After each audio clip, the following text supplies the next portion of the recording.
The Constitution tells us what to do when power goes too far. And the Second Amendment, it's not about hunting, it's not about hobby, it's not even primarily about crime. It's about power and what to do when the government tries to hold too much of it.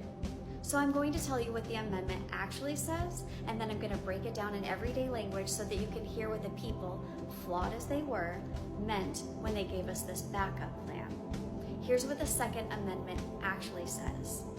A well-regulated militia being necessary to the security of a free state, the right of the people to keep and bear arms shall not be infringed.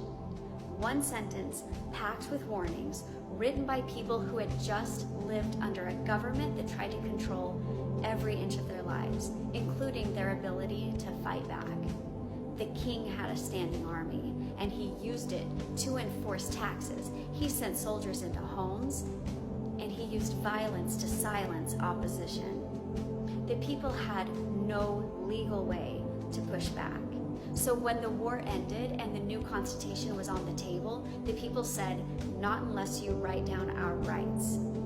The right to speak up, the right to protest, the right to believe freely, and yes, the right to defend ourselves if this new government forgets that power flows from us. This is how they said it. A well-regulated militia, meaning local, trained citizens who know how to protect their own.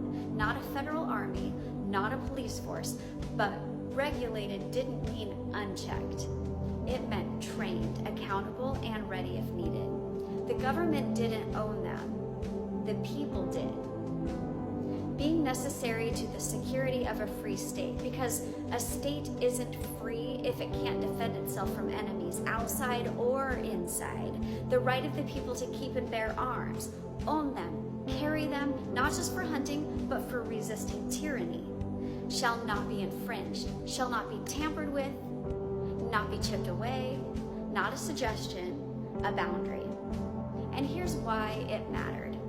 Not long after the Constitution was ratified, some of the very men who had fought in the Revolution rose up in what's now called Shays' Rebellion.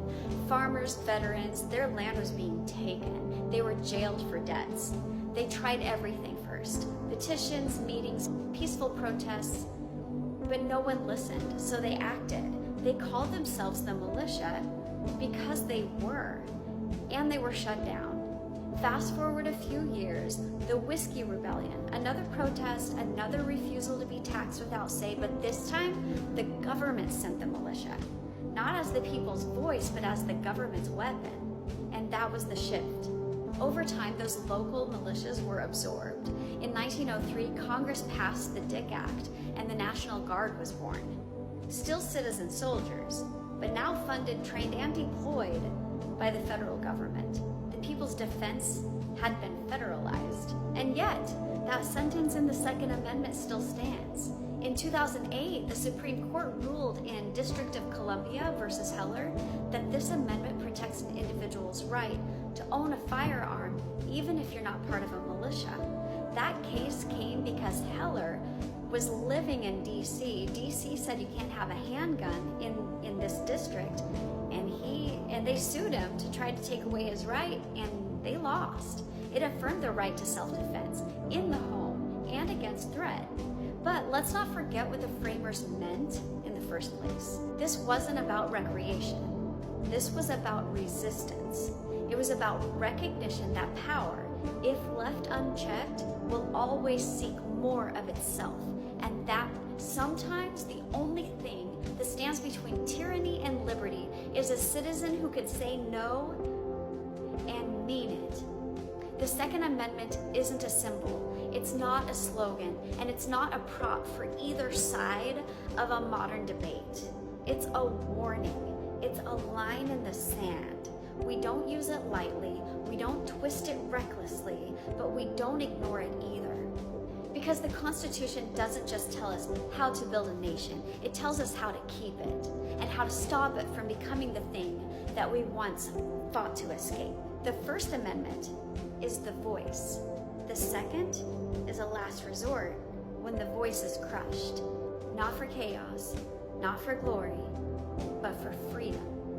as a final check when everything else has failed. And in this country, we write that kind of power down so that no one forgets who it belongs to.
You've raided Paris, ruled Kattegat, and buried your enemies, but what's your morning routine like? I meditate, then decapitate. What are your pronouns? Death and destruction. Do you talk to your men about their mental health? If they can talk, they're not suffering enough. Don't you worry about the carbon footprint of burning down entire villages? We burn villages sustainably. No plastics, just people. What would you say to someone struggling with anxiety? I wake up every day wondering if I'll die violently, and I smile. How do you deal with failure? I don't. I erase it. Oh, sheesh.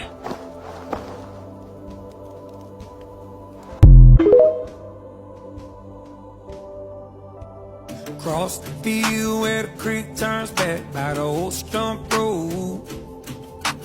I'm gonna take you to a special place that nobody knows. Baby, get ready.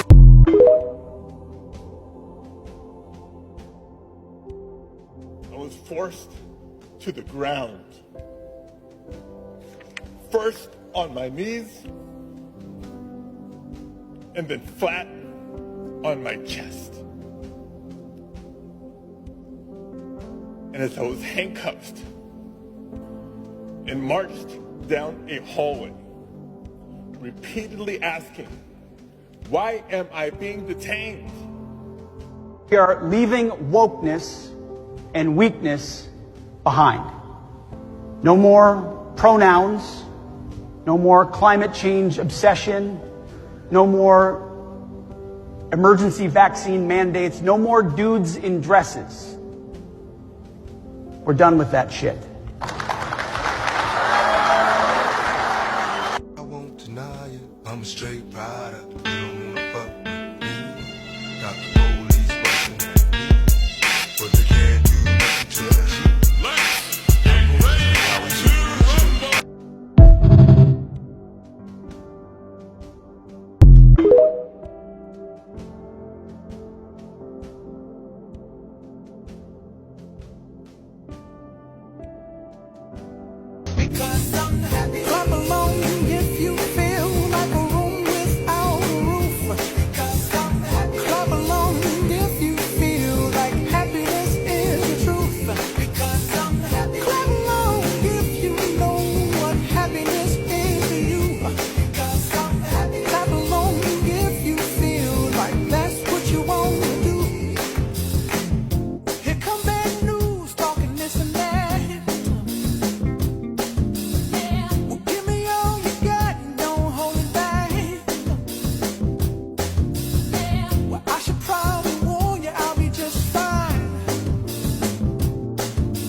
maybe can